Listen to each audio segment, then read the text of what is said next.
This part work has been supplied to me free of charge from Fanhome.com. Please pop along to their website and see all of the other build-up part works that they have to offer, as well as other collections of collectible things. I would like to thank Fanhome for providing me with the part work so I can produce these videos for your enjoyment and educational needs. If you'd like to build one of your own, pop along to fanhome.com. They're available in many countries worldwide. If you do want to build one, leave a note in the comments to let me know how you're getting on, and let me know how I'm getting on as well. I'd like feedback of all types. So thank you once more to Fanhome for providing me with this kit.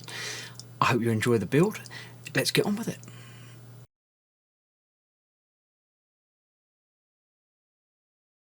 Hello, I'm Chris, this is Gross Models. Welcome to issue 48 of building the Dodge Charger. This time we're going to be tidying up last time's wiring and starting with a large new piece, the interior sort of undercarriage type area. But first of all, we'll look through the magazine. We have Raymond Campo, the front man. John Ortiz did something unusual in Fast and Furious. There's one character at the start of the film and another at the end. I don't remember that. He would appear again in Fast and Furious 6. I'm not entirely certain. Keep rolling the Fast 5. I haven't watched Fast 5 for quite a while. But we'll work our way through to it again at some point. I'm going to start watching the films again because they were always good fun. So yeah, there we go. Stories about that. The Dodge Dart, 1963 to 1976. A 13-year run for that. It's quite a iconic style. I don't know, the body looks very reminiscent of some of the sort of 70s cars, but the Dodge front is a little bit different. It's all right. I wouldn't want one particularly, but there we go. Yes, so we're attaching the wires to the chassis. We have the large door pan, which we're going to put some hooks onto at the end. But first of all, we're just going to be putting cables down using the cable connectors and the screws that we got last time, just to tidy it all up and make it all sit nicely under everything. Then we're putting some hooks onto there, and then that's that done. So yeah, before we get to that, we'll look at some Tuning Mania wrapping. It's not really tuning, is it? I wouldn't have said that was tuning it in any way, shape or form. It's putting a wrap on a car to make it change colour, texture, and just it does look nice. When it's done very nicely, it looks lovely. But I don't know. What's the benefit of wrapping over painting? It may say in the words. I don't know. Obviously, you can get more sort of texture in carbon fibre type look to it there. But yeah, it's quite nice. It makes it look very different. Yeah. There we go. Right, I shall clear the bench. We'll bring in the car itself and get the wires tidied up. Right, to start tidying up, we're starting with the rear. We've got, obviously, the rear brake light cables and the power cable. Need to pass between these two holes there with one of these brackets over the top, held in place with 2 cm screws. Then they need to pass through those ones, again, the same. And then finally, right at the back, just the brake light needs to go through that one as well, because obviously the power one has already gone off to its side. So let's see if we can't get this under here. What I'm going to do is just grab the bracket, put the screw through the bracket first, through one side anyway. Actually, the easiest way of doing this, I think, is probably going to be get one side attached without worrying about the wires. It also doesn't matter which way up this piece goes. It's literally just to cover over between the two holes. Now, because I'm going to be screwing this down into there, I'm going to be supporting from underneath. I haven't put it on the stands. I do think they are probably better just to be used, as it says, for storage rather than for use while you're actually working on it. Because it's more likely to fall off of that, I think, when you're playing around with trying to put screw holes in. So I'm using the short connectors on here, and I'm just putting in one screw in one side on each of those 3. So I don't have to worry about the bit going anywhere. And then we can get the wires in the right place, get the bracket over the top, and then hopefully easily get the second screw into there, if you can get it in there. it will. Not difficult, it's just getting it onto the end of the screwdriver that was the problem. So that's that on there. I can tighten both of those down. I don't think that's going to grip the wires in any dangerous or undue form. So I'm pretty sure even with that down there, yeah, the wires will still move around enough. So that will work. That one there. Let's then get the other wires through that one. Get that in there. So the wires can be straightened and rearranged quite easily without any worry about that. Get those tightened down as well. And then the final screw for this side, at least, is just going to hold the brake wire in place. Don't need to worry about the other one.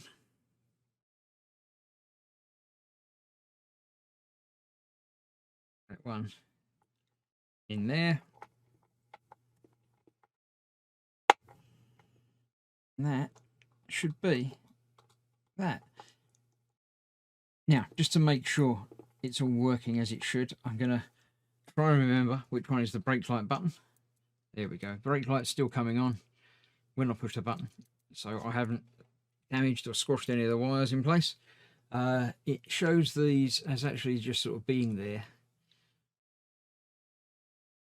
That one sort of end up going down here somewhere in that groove, no doubt. Those will just sit over there. So that's that, like that. Then basically we're going to be doing the same thing the other side, but with some more wires. So let's have a look. See, we've got again the wider ones we're doing this time, and they are going right next to the board here. Let's get one in there.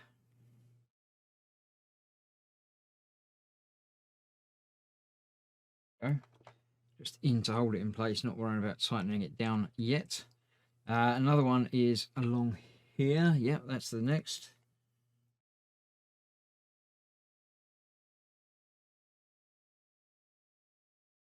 Get that across there. And the third bracket is underneath there, actually. There we go, right up against the edge here. Those in there. Let's get the screw through there. And then pick it up. Tweezers will be easier, I think. Maybe not. Theory. In practice, I can't do it while I'm holding everything. So let's hold that there. Pick this up from the side. Get it in the right place and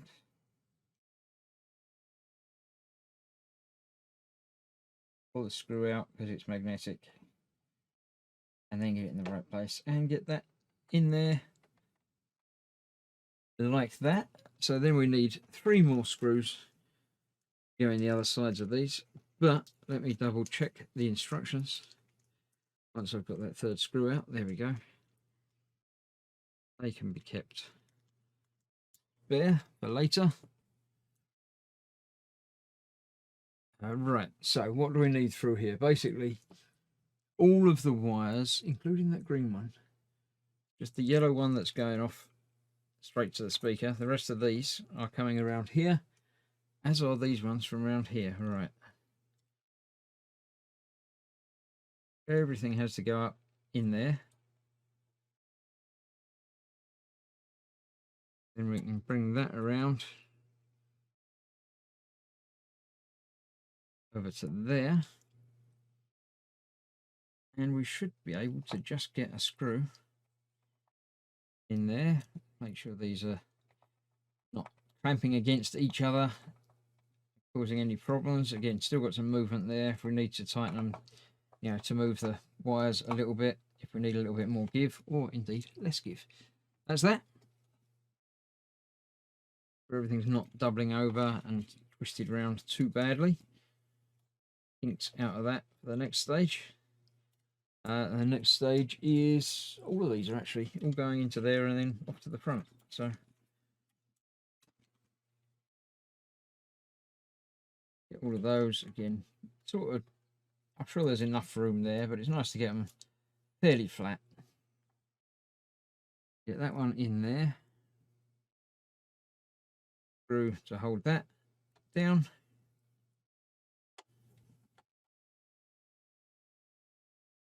Again, even tightening it down fully and tight, there's enough room for the wires to move underneath. To correct for any errors and problems. And then the last one then goes up under that as well. Last bracket comes across the top of all the wires over the hole. Screw will go through that into the hole. And that is the wires all tidied out of the way. Well, not out of the way, they're all just hanging off the front now, but they're tidier. I'll give them that. Not too sure about this. It feels like there should be something for that to sit into over there, but I'm sure it will just, it will be fine. It'll be all right. Now we have got some more parts this time, which I'm going to be playing with now. We've got some hooks and the floor panel. So this is going to go over there, everything there. So yeah, that will cover that. That will cover that. Steering wheel bracket goes in there. I'm sure there are some screw holes and bracket holes there, so that's where everything is going to line up. Let's just see if we can get it to line up. Entirely certain where everything is, but there. Okay, so that's there, so that's got to go a bit further forward than that, I think. Anyway, it's around there somewhere, so that's going to be going on there. But before we do that, I need to clear the car out of the way, because we're going to be putting the hooks onto this part. So I shall see you in just a moment. Okay, we've got 4 hooks. They're all the same, and they will all go into these 4 holes there, not these ones in the middle and at the sides here. So they just pop in, hold themselves in fairly securely, and they will turn. So depending on which way we actually need to end up with them having them facing, we can turn them around to that. But at the moment, they're all facing over this way, which is how it is in the picture. So that is that. That's all we need to do with this build so far. I think the next couple of issues we're going to be building up on this part, so we don't need the chassis of the car for a little while. So that's that. I shall see you very soon for more. Thank you for watching. Stay safe. I'll see you soon. Bye bye.